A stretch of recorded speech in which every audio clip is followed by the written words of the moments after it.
Angela Ofori-Atta has penned a statement, which statement we have here with us, talking about he having gone through surgery successfully. We're actually happy to have her on the line and to have a conversation with her. Prof, good evening and welcome to Eyewitness News on 97.3 Citi FM. Thank you. Happy to be here. Happy to speak to you too. How is your husband? Oh, we're just so pleased. Ken is recovering well from surgery, which happened on Friday. He is recovering as well as the doctors had hoped. And so we're very happy about that. I see. So he went through the surgery on Friday. Indeed. Is he still in the hospital, discharged to the house? What exactly is happening? Yes, he is. He is discharged close enough to the hospital to go in if there is any difficulty. These days, they don't like you to be on admission for too long because, you can get an infection. So you're discharged close by, and then you go in as the doctors call you in. So the assumption will be that he is with his family now in the States, in the state of Minnesota in the U.S. Yes, very close to the hospital campus. So he's doing well. Now, please confirm for us what hospital this is, because it's also been a subject of controversy, whether or not he's even in the United States of America, whether he's in South Africa. The OSP says he's casting his net wide, which presupposes that your husband could be anywhere. Confirm for us where exactly he is. It just surprises me that the OSP can say that, because we have kept him informed all of this time since January to the two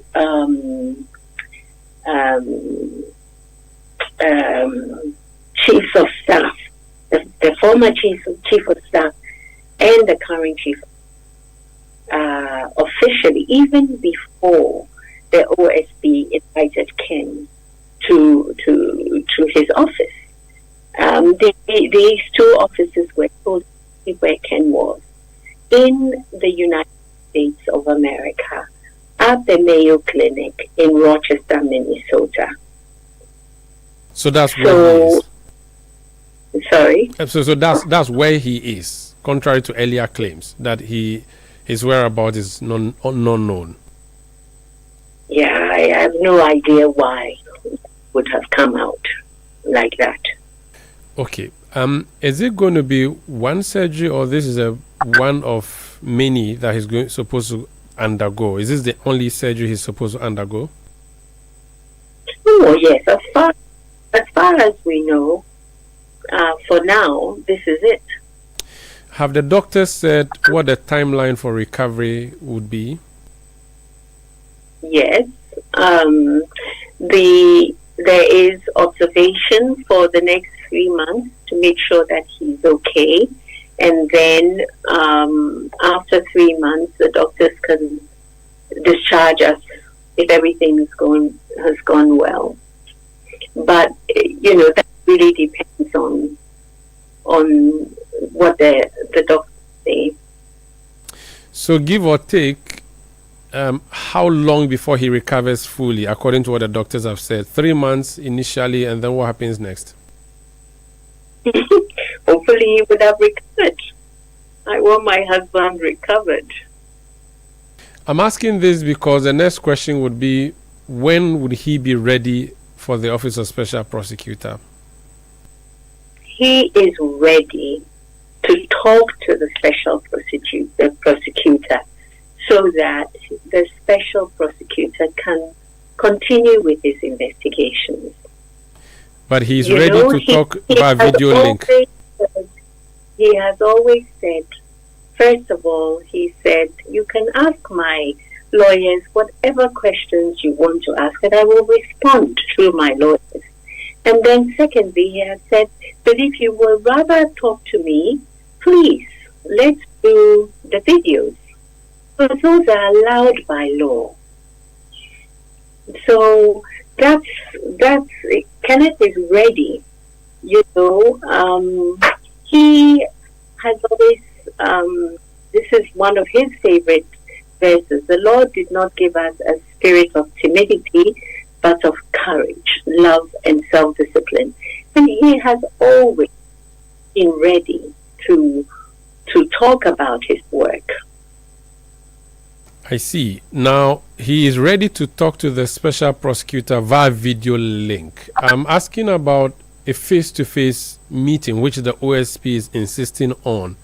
When do you estimate he can do that in the jurisdiction or territory of Ghana? I don't know. I'm hoping that he gets well. And as soon as he does get well, at the appropriate time, he will come. I have no doubt about that. Does he have to recover in the U.S. or he can come home to Ghana and recover? Oh, I think we will wait for him to recover. It's a 10-hour journey, and maybe you can ask anyone who's gone through a radical prostatectomy. So the thing you would advise and you would hope for as a family is that he remains there and recovers before he embarks on any journey to Ghana. Yes, I think it's something every family member would want for their loved one. I see, but he's in good health. Did you speak with him? Are you there with him or you're here? Did you speak with him? How is he doing in terms of health? How is he feeling? What is he saying? He's doing well. He's doing well. We're focusing on recovery. I think all of in the media at home, we will have to wait till he recovers enough to talk about it. I see. Now, he is on an Interpol red notice, which means that someone could bundle him up and put him on a plane and bring him to Ghana based on agreements that have been reached, based on the fact that he's a wanted man, a man who, according to the OSP, is a fugitive of justice. He is currently recovering, as you say, on the campus of the hospital. If he's picked up there and brought home here, or at least if he's arrested, what would that mean? What would be the consequence of arresting him? I think that that's going to happen when the man has just come out of surgery. I would hope that that is not something that happens when a man has been through surgery. So we're just taking it a day at a time, not looking at these legal issues, just, taking care of the man's health. He needs to live. He needs to live. And when he is able to, he will come to address these issues. As you know, some of these issues were addressed by him publicly during the censure. He has never shied away from talking about his work. No. So we just need to concentrate on getting him well. And we are very pleased with what the Mayo Clinic has done. So far, he is recovering very well. Good. What do you personally think and feel about the press conference by the special prosecutor and the statements that he has made? He has had 2 press conferences, and I have been amazed that he would choose to do that. I am the wife of a man of integrity, and we have dealt with the special prosecutor with integrity. And I've been just completely surprised by his press conferences. I don't know that this is the way my Ghana works. I've lived in Ghana all my life. I've seen prosecutors, and this is not the way prosecutors work. And so I am upset about it. And I don't mind telling you how upset I am about it. How upset I am with what he's done. It's unacceptable. So I just want to thank the people of Ghana who have stood with us in this matter, who prayed with us, particularly the pastors, the very prominent pastors who have just settled family, stood by us and with us. And that's I just want to thank people for that. I know that this too should pass. Is there any personal issue aside what is happening in the public domain between your husband and the special prosecutor? I don't think so. I don't know. I mean, we're just as surprised as you who's asking this question. I'm asking this because the last family statement suggested there was some vendetta, and vendetta could come from a personal place, and that's why I'm asking the question that I'm asking. I think it's because we just understand what's going on that we would do that. We just don't know. What do you say to people who say Ken has simply run away from the country, is evading justice, and that this issue of a surgery, which is what the SP had suggested earlier, was a story just meant to avoid coming to be accountable to the people that he once served? What will be your response to that? He has always been accountable. So if you go back to the censure, you can look at or listen to the nation about the charges that were brought against him. Parliament is a very high level conversation. So you can see that he didn't shy away from the issues that were brought against him. Some of these issues have gone to Shraj. Shraj has written that he is tangential to these cases. And so he has never shied away from, he's never shied away from these issues, even ECOWAS High Court. So I don't know. I think, there's a double jeopardy going on with all of that, and I don't want to address the legal issues.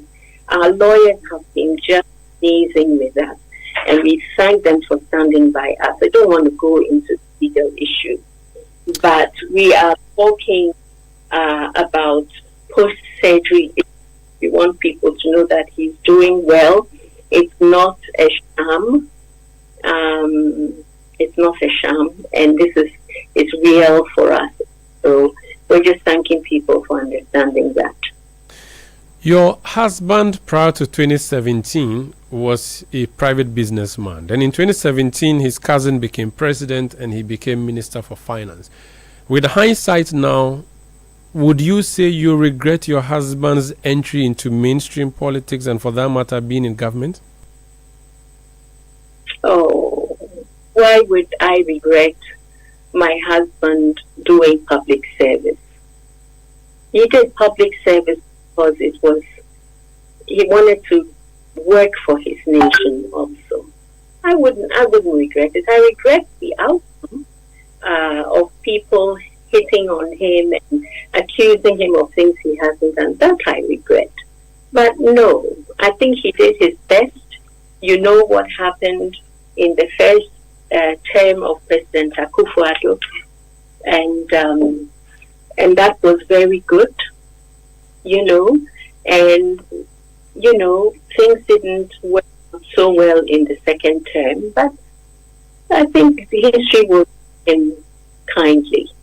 The things that didn't work in the second term, and a lot of the things that haven't worked with the economy, have been blamed on him. For the first time, we saw politicians gang up against their own in the same political party. Members of Parliament saying they want the minister of the party they belong to resign. He did not, and there was a lot of push. Eventually, he left. Would you say he should have left after the first term, or you're okay with what you saw transpire in the second term of the Akufo-Addo administration? And also on the economy.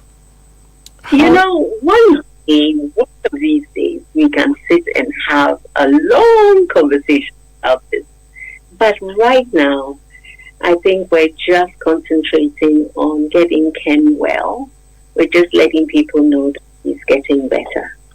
So please, pen me in your diary one one time when we can have this conversation, and I'll let you know what I think. I'll be happy to do that. Thank you so much for speaking to us, and we wish him a speedy recovery. Do extend our regards to him. Great. Thank you so much for this time. That's Professor Angela Ofori-Atta. She's the wife of Ken Ofori-Atta speaking to us. This is Eyewitness News on 97.3 Citi FM. We'll take a break and return with more. Please stay. Eyewitness News. Be there as it happens. Are you feeling tired after a hard day's work? Have you lost your appetite even for your favorite dish? Viral Blood Tonic is a nutritionally balanced, pleasant-tasting tonic fortified with iron and vitamins to boost your appetite and energy levels for high performance. Viral Blood Tonic, easy to take and good for the family. Viral from Danex Iting Starwin PLC. If symptoms persist after 48 hours, consult a physician. This advert is FDA approved.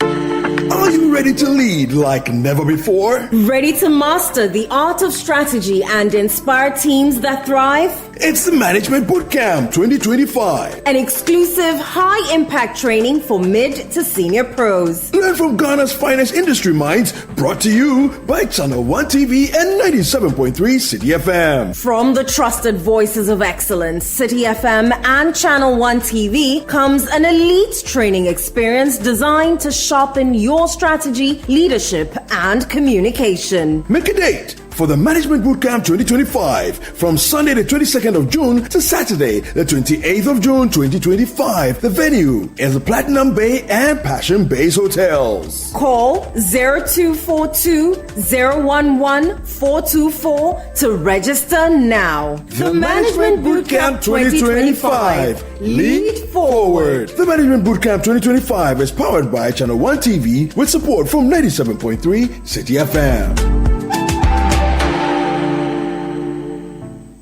Oh, jump on now. Go, go. Gugomi, at what time will you come back where I don't hear the sound of your car? Why you buy new car? No, I don't change my car. It be the same ride. It be the fuel way I change. Way one shouts it. Ever since I started using the all-new Excellium Premium Fuel, fortified with 3-in-1 action. Oh, Joe, now my car they run like electric car. No, it's so. This is the type of fuel where they want to. Because now engine they cost. Where they want for way if I buy it, go protect my engine. And with the small way I buy, I go drive, sir. Absolutely. It's like strapping a turbocharger to your engine and giving it a protector. And what they bust my mind, Seth, be the 3-in-1 action, no? Excellium, they prevent up to 99% of deposit. It be anti-wear, some be anti-corrosion. Won't pay when I open them. Hey, so where can I find this magical fuel? Just head over to any Total Energy service station and your car will thank you. Hey, then make a finish my gobe fast, then rush go Total Energies. My friend, but why you hand my gobe inside? I give you info. Make a fill the gobe too small. Go. Excellium is designed to protect your car engine, decrease fuel consumption, and lower CO2 emissions. Don't say fuel, say Excellium. Choose Excellium, choose quality.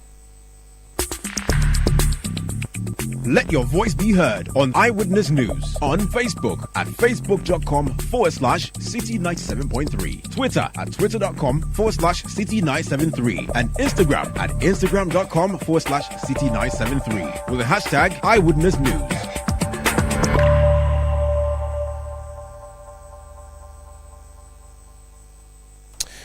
You're welcome back. This is Eyewitness News on 97.3 Citi FM. Before we came on air, we were bringing you the live broadcast of the appointment committee sitting in Parliament. Earlier, before the committee sitting, there was an issue between the two leaders of the House. Fafa, please give us a summary.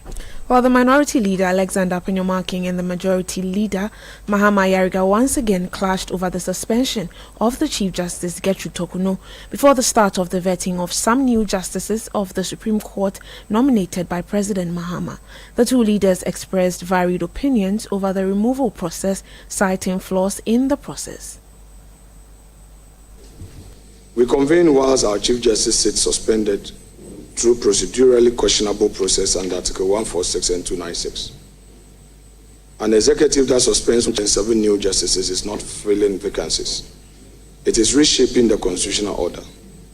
The appearance of institutional capture is inevitable and constitutionally catastrophic. The Supreme Court has abdicated its constitutional duty, repeatedly refusing to intervene when fundamental principles of natural justice have sympathized. This institutional cowardice is constitutionally inexcusable. You will inherit a court that retreats into comfortable silence when courage was demanded. Unfortunately, Honorable Chairperson, this government's double standard is staggering. The same NDC that relentlessly opposed Justice Sophia Benasco-Esa and Professor Richard Frimpong upon's nomination under President Akufo-Addo, crying that the court legitimacy rests on public confidence in your constitutional fidelity. You must become guardians of our fundamental law, not instruments of executive convenience. The Supreme Court's authority derives from moral standing, not political alignment. True judicial independence requires constitutional courage, deciding cases on law and precedent, not political preferences. It means protecting minority rights against majoritarian excesses. It means sometimes disappointing those who appointed you because the Constitution demands nothing less. I first and foremost think that this is not the proper platform to be questioning the processes involved in relation to Justice Tokono. I think it is inappropriate, but let me just indicate that there is nothing procedurally questionable in terms of the processes that Justice Tokono is being taken through, because the Constitution is clear in terms of what the process is, and that process has been followed diligently, and efforts to question that process in the Supreme Court has not been successful. And so I find it inappropriate that before a committee of this nature, the minority leader will be questioning the process. And on the issue of accusation that this government is engaged in double standards, I think that is also not appropriate. The nominees are before you for you to vet their suitability, and to say that this government is engaged in double standards is totally inappropriate.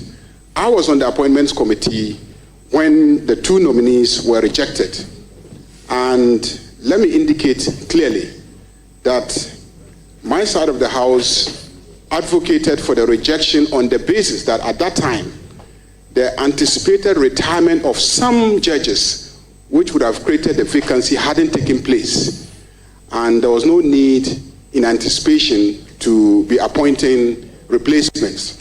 And we also argued, and I do not shy away from that argument, that the then president had had the opportunity to nominate so many members onto the Supreme Court, and even if some judges were retiring, he should give the opportunity for an incoming president, given that we're so close to elections, to also have an opportunity to also nominate people to the Supreme Court. It wasn't clear who will be the incoming president. It could have been an NPP president, it could have also been an NDC incoming president. That basically was the crux of our argument at that time. And so for someone to today be accusing this government of double standards, in my opinion, is inappropriate. And I think that we should not use the nomination of these judges as a the vetting of the nominees as a platform to be engaged in partisan politics. I think that basically that will be my response for now, and I welcome the nominees, and as indicated, we will be vetting them according to the standards set by our Constitution, and I hope that this doesn't become another partisan bickering exercise. Thank you. You heard Majority Leader Mahama Ayariga and earlier Minority Leader Alexander Apenyomarking. Now, Supreme Court nominee Justice Senyo Jamepe has opposed proposals to extend the retirement age of judges to 75, arguing that the current limit of 70 is adequate in today's fast-paced, tech-driven world. Appearing before Parliament Appointments Committee earlier today, Justice Jamepe acknowledged the importance of age and experience in shaping decisions at the Supreme Court. However, he noted that technological advancements have made judicial work more efficient, reducing the need for longer tenures. I will not agree with sending the retirement age of the Supreme Court or Appeal Court judges to 75. No. The retirement age as at now is 70. Madam, Superior Court judges retire on their salaries. I guess formally you need to be advanced in age to get the experience and the exposure so that when you give judgments, it's respected, it's a solid judgment because you add in personal experience to the knowledge, the legal knowledge you have. But Madam, with all respect, of late, technology has made it sad that what you need 60, 70 years to know, technology can make it available to you very early. So personally, my opinion is to keep it at 70. That is my opinion, not to 75. I want judges to retire very healthy, and then we can use them for other purposes like assessors. They can help the judiciary or the service in other forms like assessors to filter our cases. So I think we maintain it at the 70 as at now. That is my opinion. That was Supreme Court nominee Justice Senyo Jamepe. Away from that, Ghana has confirmed 6 new cases of Mpox, bringing the total number of recorded infections to 91. According to health officials, 2 patients are currently on admission and under close monitoring, while contact tracing efforts are underway to prevent further spread of the virus. Despite the recent spike sparking public concerns, the Ghana Health Service says the situation is under control and urges the public to remain calm.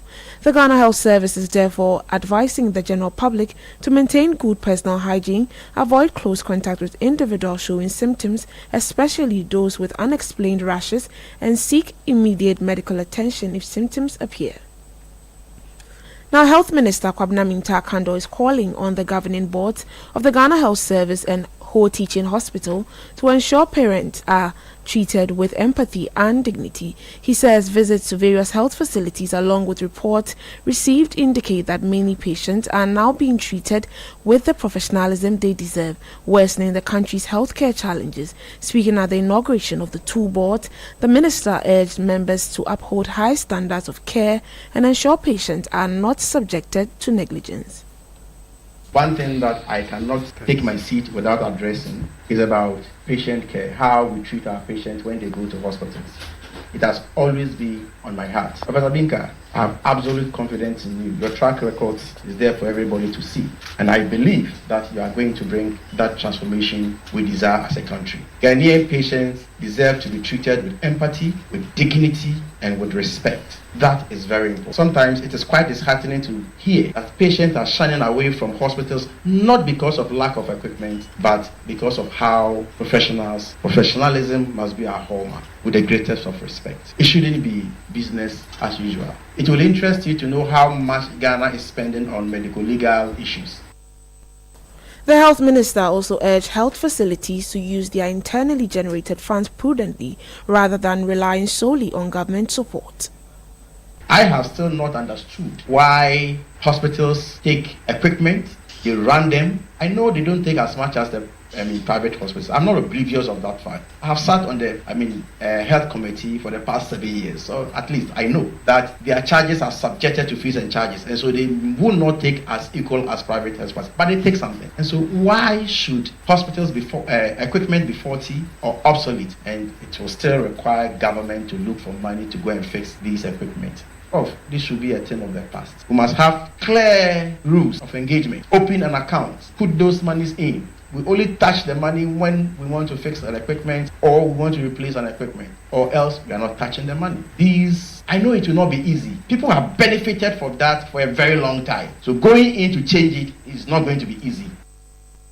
That was Health Minister Kwabena Mintah-Akandor. Sponsors of the maiden edition of AgriAir, organized by Channel 1 TV, have expressed their commitment to engaging patrons and exhibitors with cutting-edge innovations and practical solutions to enhance agricultural productivity. The event is scheduled to run from Friday, June 20 to Sunday, June 22 at the Efwa Sutherland Children's Park in Accra. In an interview with Citi News, project coordinator for one of the sponsors, horticulture business platform Barnabas Apom, said their support aims to build a robust network to empower farmers and scale up productivity. Horticulture business platform, which is supported by IDH and also the Dutch Embassy, has certain core objectives. One of them is to encourage young people to go into horticulture, and then to also help bring the businesses that are within the horticulture sector, from the farmers, SMEs, agri-input dealers, all onto one platform, and to have one voice. So anything that has to do with horticulture is in line with our objective, and that is the reason why we want to be part of it. We also want to be able to draw the young people into horticulture. We want to be able to let them know that the future is in horticulture, and when I talk of horticulture, it's more of the whole of agriculture, the whole value chain of agriculture. So for us, being part of this is, first of all, to let the young people be aware that there is something going on within the horticultural sector, and want to draw their attention to it. Barnabas Apom is project coordinator for one of the sponsors of Horticulture Business Platform, one of the sponsors for Channel 1 TV's AgriAir. Eyewitness News. Be there as it happens. Charlie, where are you? Boss man, I'm at the bank. Really? But your car is in front of your house. Bro, my bank on my phone, Charlie. Oh, how? EcoBank, bro. With EcoBank mobile app, I can do everything, anywhere, anytime. Listen, I just checked my account balance, paid Ahmed's school fees, and sent money to my grandma at Walwale. Oh, wow. Wow. Masa, just download the EcoBank mobile app from the Google Play Store or the App Store, or dial *770# and be your own bank manager. Manager. Whether to pay bills or fees, to check account statements, send money across Ghana, abroad, and more, EcoBank mobile app has got it covered. EcoBank Mobile, making everyday people live everyday lives the EcoBank way. EcoBank, the Pan-African bank.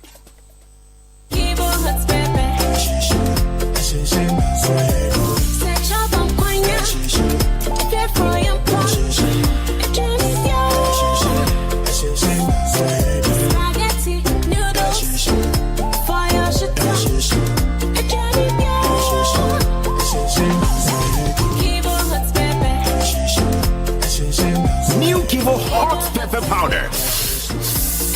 Loco shoe. This advert is FDA approved.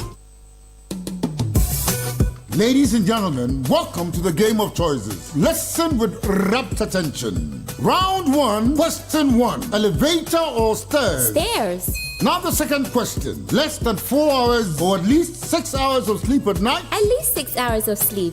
The last question. Yomi yogurt or... Yomi yogurt, of course. Oh, I'm not done. No need. That's my choice. Yomi yogurt. Life is full of choices. Always remember that the choices we make today shape our tomorrow. Whether it's a morning start, a midday snack, or a dessert, our delicious Yomi yogurt is here to nourish you. Yummy, a nourishing choice. This advert is FDA approved. Let your voice be heard on Eyewitness News on Facebook at facebook.com/Citi97.3, Twitter at twitter.com/Citi973, and Instagram at instagram.com/Citi973 with the hashtag Eyewitness News. Get the details. Every significant financial transaction, every market movement, and all the policies that affect your business. Citi Business News. Be informed. Time now for Citi Business News on Eyewitness News. I am Melody Fafa, but to further details now. Persons identified as willful loan defaulters by regulated financial institutions will be barred from accessing credit for up to 5 years and reported to the Financial Intelligence Center. According to the Bank of Ghana, this forms part of a sweeping set of regulatory measures aimed at reducing the high levels of non-performing loans threatening the solvency and stability of Ghana's financial sector.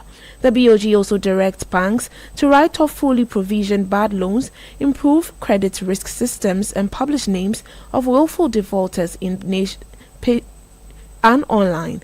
The BOG further notes that these measures align with global standards and aim to strengthen credit discipline and protect Ghana's financial system.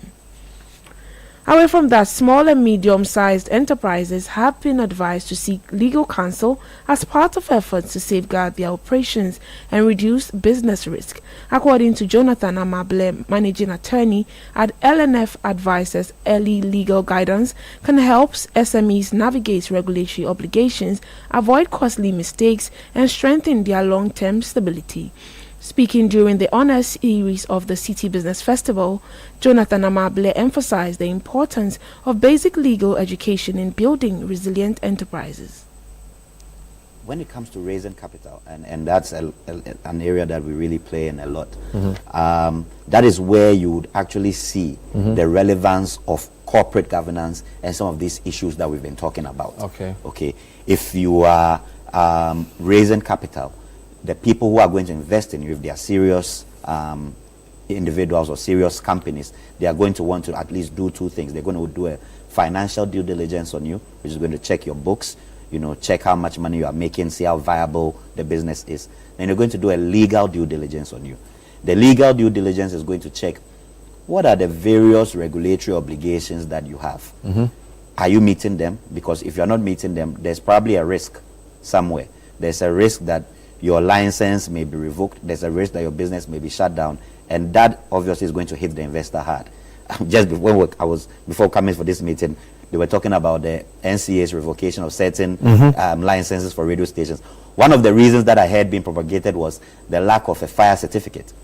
So the compliance and the ongoing obligations, they are very important. That was Managing Attorney at LNF Advisors, Jonathan Amable. Away from that, the Minister of Works, Water Resources and Housing, Kenneth Gilbert Ejie, has tasked the newly inaugurated board of the Real Estate Agency Council with sanitizing Ghana's real estate sector through rigorous licensing and the enforcement of professional standards. The minister acknowledged that the sector has encountered numerous challenges, some of which have undermined public confidence. Speaking at the inauguration of the governing boards of the Real Estate Agency Council, the Public Servants Housing Loan Scheme Board, and the State Housing Company, he underscored the urgent need for greater professionalism in all real estate transactions nationwide. To the new board, you are stepping into a critical role. Your vision, as outlined by the council, is to be a model, modern and innovative real estate agency regulatory body. This is an ambitious yet achievable goal. Your mission is to regulate this ecosystem through licensing, standard setting, robust policies, and effective regulatory frameworks, all for a sustainable development of our beloved Ghanaian economy. This task demands adherence to the highest ideals. The core values of this council: professionalism, integrity, customer focus, transparency, equity, and innovation must not merely be words on paper. Kenneth Gilbert Ejie is the Minister of Works, Water Resources and Housing. The Chamber of Oil Marketing Companies says the recent escalation in the tensions between Iran and Israel is not expected to immediately impact domestic fuel prices during the second pricing window of June. Chief Executive Officer of the Chamber, Dr. Riverson Opon, explains that pump prices are likely to remain stable in the short term as existing fuel stocks and prior commercial agreements continue to influence market supply. Despite we having fuel prices going up over the weekend because of the Iranian-Israeli war, you realize that our forecast does not really, or does not at all in any way capture that movement. And this is the same reason why I say that when fuel prices are going up, we don't see the effect immediately in our pump prices in this country. And it's the same way when it's going down, we should not expect that same day fuel price hit our pump price immediately, because it takes time for the landing prices to be changed. So I realize that for this very week, we're going to have a very cool price, or let me say cool prices at the pump price level. Because we're going to sell old stocks that has been bought at the price, or probably people who have locked in products and paid for it already, or might have signed some commercial agreement. Dr. Riverson Opon is Chief Executive Officer of the Chamber of Oil Marketing Companies. Meanwhile, the Chamber of Petroleum Consumers is urging government to adopt new strategies to reduce Ghana's vulnerability to global geopolitical disruptions. Executive Secretary of COPEC, Duncan Amwa, says policy adjustments are necessary to cushion the economy from external oil market shocks. We cannot continue to be price takers. We cannot continue to be global observers. We cannot continue to allow international oil marketing companies come down here, take our hydrocarbon resources, you talk of tallow, ENI and the others, and ship everything back to Europe. Go and refine or process them. Then we would go back with a cargo to go and bring the refined products back into our country for 400 million USD every month. That strategy has also got to change.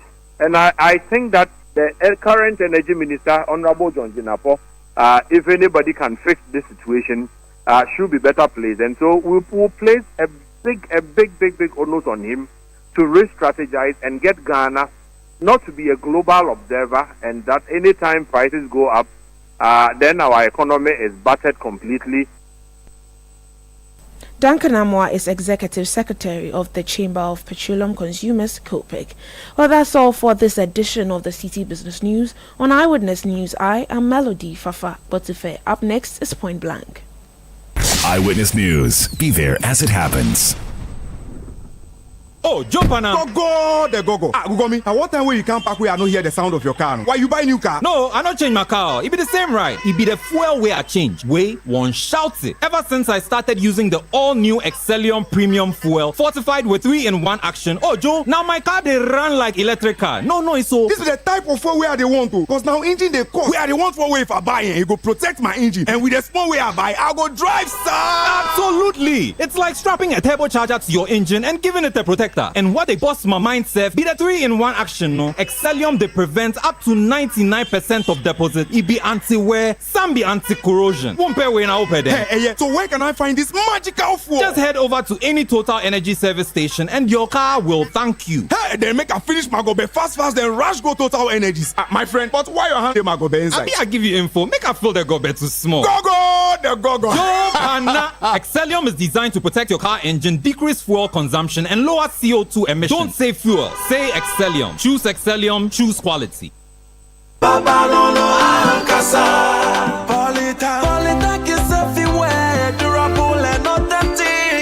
Stronger brand you can trust. Polytank, we get some more Rambo and get some more Super. And the Polytank, we did Polytank.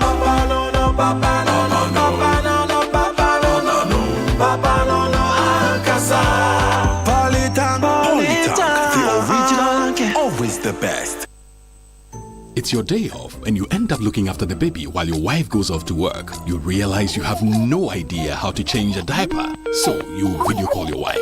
Hello, darling. Yeah, hello. Kojo, is everything all right? Everything is not all right. I'm not seeing Topo. How do I change a baby's diaper, please? Kojo. Okay, first, put the diaper. The video call freezes. While you wait for the internet to catch up, the baby sprouts a fountain and wets the diaper. As you are getting a new one, your wife comes back online. Kojo, no. But I have to go and get a new diaper. What must I do next? I beg, quick. Open the front of the diaper. It's the side that has... Wow, look. The video freezes again. By now, you know where the conversation is going. There's no buffering in real life, so why accept it from your internet connection? Get connected and experience ultra-fast internet to your home, powered by MTN Fiber Broadband. From the Internet Masters. MTN, everywhere you go. Let your voice be heard on Eyewitness News on Facebook at facebook.com/Citi97.3, Twitter at twitter.com/Citi973, and Instagram at instagram.com/Citi973 with the hashtag Eyewitness News.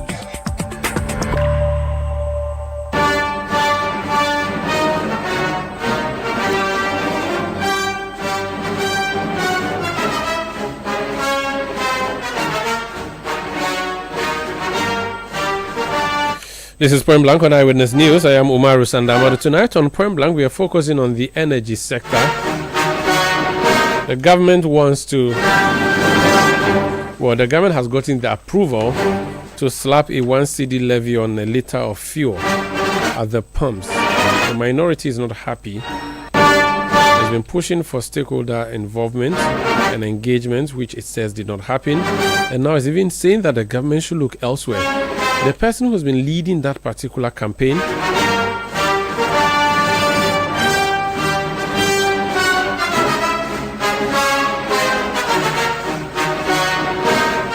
So the Member of Parliament for Fasia Yerebi, in the Eastern region, who is a former minister and ranking member on the Economic Committee of Parliament. The Honorable Kojo Ponkruma is the one who has been leading this particular campaign. He's joined us on the line. Honorable, you're welcome to Eyewitness News. Good evening. Thank you for the opportunity. Thank you, too, for agreeing to speak with us. So you're saying the government should look elsewhere. Where? Come again? Elsewhere how? You said that the government should look elsewhere for the funds it intends to raise, but not at the pumps, as in the taxing or the levy should not come into fruition. There should be alternative means of revenue generation. That's the understanding I got from what you publicized, correct? Well, no. From what we published, essentially we said two things. The first is that what we were drawing attention to was not just a suspension of the levy, but actually a scrapping of the levy, because that levy is totally unnecessary. That's number one. And number two, we're also drawing attention to the fact that government should take advantage of this window during which it has suspended, even while we're calling for a scrapping of the levy. Government should take advantage of this period for us to have a detailed and a comprehensive review of the revenue lines that we have as a country, particularly the fuel-based levies. And if you study the history of the fuel-based levies, a good number of them, I dare say, have come to a point where they need to be reviewed. And so what we are calling upon government to do, one, is to scrap it because it's not necessary, not just suspend it. Two, is to use this period not just to say we have halted it temporarily, but to do a substantive, comprehensive review of our revenue lines as a country with a view to building sustainable fiscal resilience in how we run our numbers. Those were the two main calls that we have made. I see, but something must give. So if we scrap the levy, where do we go? Well, let me take you back. Recall when the 2025 budget was being put together, the government said it was going to remove some taxes, and we agreed that those taxes must be removed. However, expenditure must be cut to avoid creating a 6 billion cedi hole in our budget. At the time when we said it, the response from the government was that they knew how to fix it. And how they were going to fix it was that they were going to reduce the VAT refund threshold from 6% to 4%. And they said that that 2% was a savings, which they were going to use to plug the hole. And I'm sure your listeners and yourself will recall that we came back and explained to government that we've worked the numbers before. That is not possible. Because, first of all, that reduction from 6% to 4% is not new revenue. It's not savings. It's money in the account already. You're just moving it from one account to a particular account. The truth, the naked truth is that is the gap that the government is hoping to fill. This whole thing about going to pay debt, etc., is a hoax. The real thing is that 6 billion cedi hole that we talked about is what the government is struggling with, which they are now trying to close. That is what they've worked up to raise about 5.7 billion from this levy that they had sought to impose. Now, the first thing we drew the attention to was the fact that you didn't need to introduce this revenue. What you needed to do was to cut expenditure by that about 6 billion. So that's the first option. The second option is that even if you want to raise 6 billion, if you come to petroleum taxes to raise 6 billion, then you are overburdening the petroleum space. Remember, currently, petroleum taxes alone are accounting for close to 30% of what we pay at the pumps. So if you assume that you can keep adding petroleum levies there, you're overburdening the sector. A point B to that is that the assumption that it will not increase petroleum prices is not correct. Remember, we had a long debate with them. Now it has been proven that if you add it, fuel prices would have gone up by about 8 to 9% today. And remember, the rate of this levy is 8 to 9%.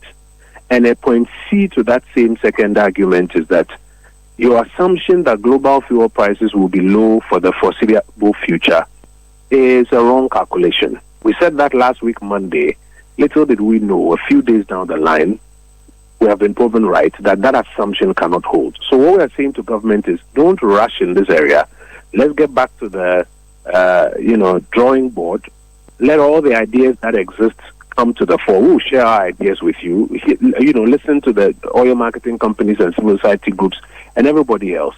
And let's help you find a way by which you can avoid that 6 billion gap in our budget, which you have created. You have suggested that the real intention for the 1 cedi levy is not to pay the debt in the sector like the government is intending, but there's a different plan. Based on the bill that they brought to the House, which bill has now become an act, do you get a sense that there's a way they can collect the revenue and not use it for what they said they were going to use it without being quote-unquote caught? And what would be the consequence of that if they did that? So this that they are collecting is eventually going into the consolidated fund. This that they are collecting is... So it's not a special, it's not a special fund. That's not what they came to the House to ask for. No, they didn't ask for a special fund. Now remember, the NDC government has argued strongly over and over again that when you are going to pay a debt, you must use a particular account called the sinking fund. Everybody who listens to Citi knows that the NDC has strongly argued that when you are going to pay a debt and you are collecting money to go and pay a debt, you build a buffer in what they call a sinking fund. So if indeed they are going to use this to pay a debt, you should begin to see it in a dedicated fund. You are not seeing it here. Number two, if they are going to pay the 3.1 billion cedi energy sector debt, indeed, then you should see also a sunset clause somewhere down the line that we estimate that it will take X number of years to pay this, and therefore the bill will have a sunset clause. None of these two exist in what they brought. Thirdly, if you look at the history of how this energy sector debt is being managed even by us during our tenure, and sometimes they like to blame us that we didn't use ESLA appropriately. That is why they have to resort to this. When we came to power, the debt was about $2.5 billion and programmed to grow to about $12 billion. And so what we did was to mortgage the ESLA flows to get lump sum upfront money to be able to start servicing a good chunk of those debts. We closed the ESLA PLC program in 2024. By the time we did that, about 70% of the ESLA flows had been used to retire part of the debt. We had done some of the renegotiations. We had done some of the restructurings as well. So even if there's a matter of debt, there are ways to deal with the debt without having to introduce new levies. And the evidence of how they intended to manage this also betrays the fact that they are not going to use this to pay any debt. This is going to essentially become budgetary support without a sunset clause. And where it may be in perpetuity. Yes. And where they have put it, which is fuel, is risky. And that is why we've been drawing their attention. And my question is that, so if they did that, there would be no legal consequence because they didn't come to you saying put it under a certain or special levy or a special fund.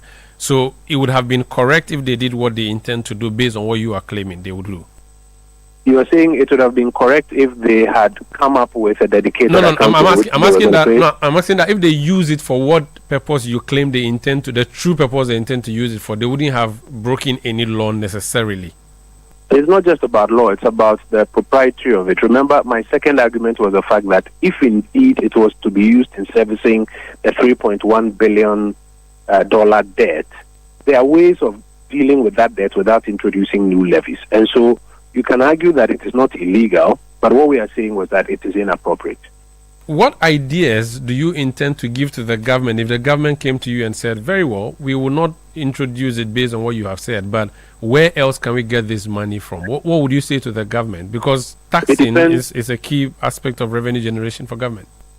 So let's make some assumptions. Let me let you play the devil's advocate for government. Government first has to be honest with the purpose. What is the real purpose here? Are you admitting that the taxes you cut created a 6 billion cedi hole in the budget and you need to deal with that hole? If that is the case, there are some options. Are you saying that you are looking for ways to deal with the $3.1 billion debt based on the contracts that you signed? Again, if that is the argument, there are options. So which is it? Okay. I'm sure because it's hypothetical, we have to leave it there. Now, my next question would be what's happening between Israel and Iran, knowing that Iran is a major exporter of oil. We have not seen an implementation of this new levy, but already we're expecting that fuel prices would rise. Is your fear and your call for it not to be implemented connected in any way of an anticipation of a rise in the cost of fuel? Or your issue is not necessarily related to what the international market and the crude price is stating? So as at last week, Monday, when we raised this hypothetical question, Iran and Israel were not even on the table. But the point that we raised at our press conference was that crude oil prices on the world market are so volatile that you don't build permanent assumptions in your budget that they will be stable for the medium to long term, and based on that, begin to introduce such exorbitant levels of taxes. The government told us that that was not going to be a challenge for them because their forecasts suggested that it was going to be low. I mean, at the time it was around, if I recall correctly, about $68 per barrel. Within a matter of 48 hours, one incident on the global stage is shot it up to about $74 per barrel on the global stage. Remember, this is an area where about 30%, 25 to 30% of the world's crude oil is produced from. So their suspension is what is rather in reaction to what has happened. It's not our call for suspension. Our warning earlier was that this and other things could happen. They were the ones who had been living in denial that global issues don't affect local economies like how we have been claiming. And we were telling them that you are going into a risky area. Just one incident is what has now caused them to backtrack. What we are saying is, don't just pause and wait because your 6 billion cedi problem in the budget has not gone away. How long is this conflict going to last for? And will this conflict resolve itself in such a way that you can use the same route to plug the 6 billion cedi hole in the budget? And if not, what does it mean for all the things that you need the 6 billion cedis for, including buying fuel for our power plants? As I'm speaking to you right now, I don't have lights in my home. You need the 6 billion cedis in the budget to attend to several things. So just suspending is not a solution. You either have to cut some expenses so that you can meet the priority ones to the tune of 6 billion, or if your problem is really about the sorting out of the IPPs, there are other ways that we used without having to introduce new levies. And you can use some of those ways. You have renegotiations, you have restructuring, you have options to cause them to move their take or pay clauses and their fuel arrangement into their PPA so that PURC will be an adjudicator of that. So I go back to the point that the government has to be honest with its real problem. If you don't tell your real problem, you will not get the kind of apt solutions that you need. Okay. Our reading is that this is about a 6 billion cedi hole in the budget which they have to fill.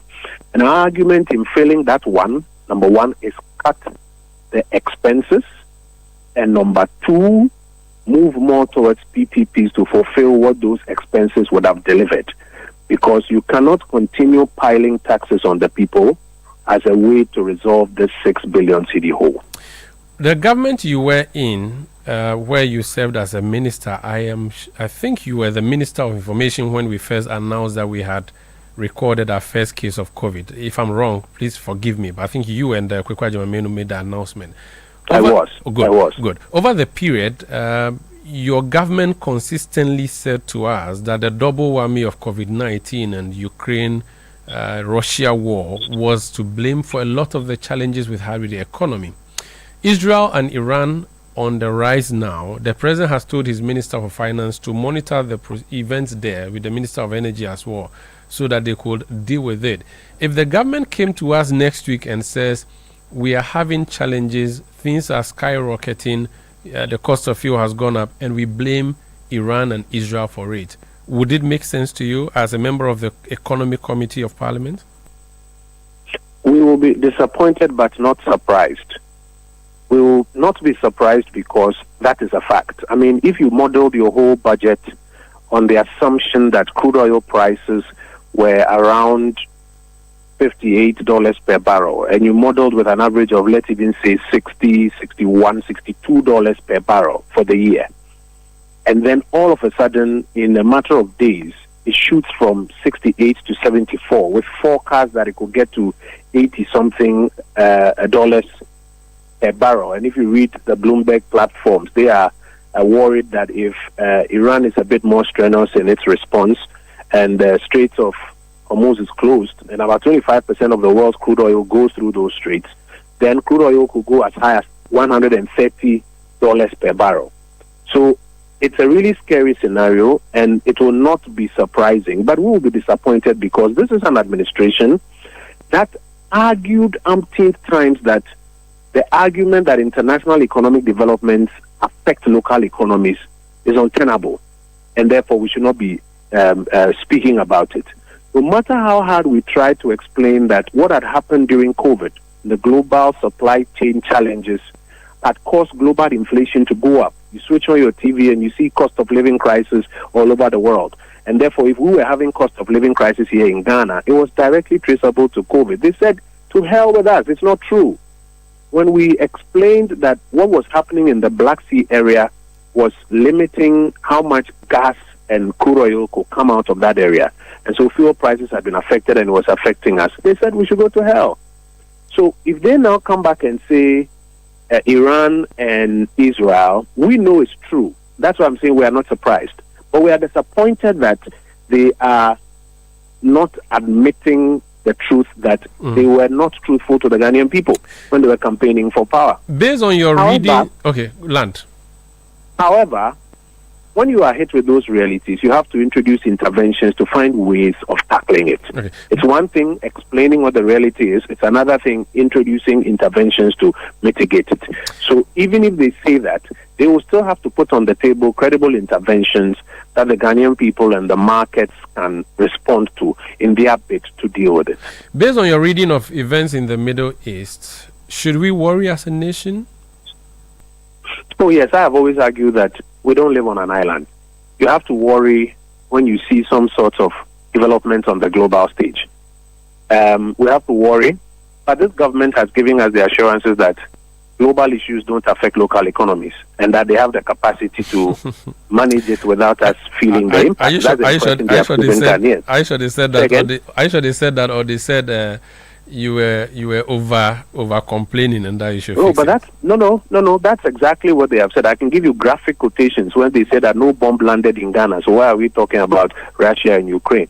And that's why some people are also asking today that no bomb has landed in Ghana. Why are you talking about Israel and Iran? But the point I'm making is this: they created an impression that it is totally within the hands of local economic managers to deal with all matters. And I think Ghanaians will be fair in having their expectation that no matter what happens on the global stage, they'll be able to contain it here on the local market. We believe in the reality that there are difficulties. They are the ones who have made a whole industry out of it that is not the case. And so Ghanaians will be expecting that no matter the realities in the Middle East, they will be able to resolve it locally back home. But we are saying that come to the table, don't rush it through, come to the table. Now that you've started seeing some of the things we warned about, come to the table and let's work together with you to find resolutions. To which they should be able to bring the economic back to life. Thank you so much for speaking to us. Thank you, Sanda. That's Honorable Kojo Nkrumah. He's MP for Ofori-Atta. He's a ranking member on the Economic Committee of Parliament. This is how we end tonight's edition of Eyewitness News, which came to you from our studios in Accra. I am Umaru Sandamado. I did this with Fafa Melody Botufe. Production by Sami Wiafi and Beverly London, with support from Manuel Ayama and Juliana Odami Asari. Technical support from Daniel Squashi. New media support from Emmanuel Owusu. We'll be back tomorrow at 17:30 GMT. Thank you for listening and have a good night.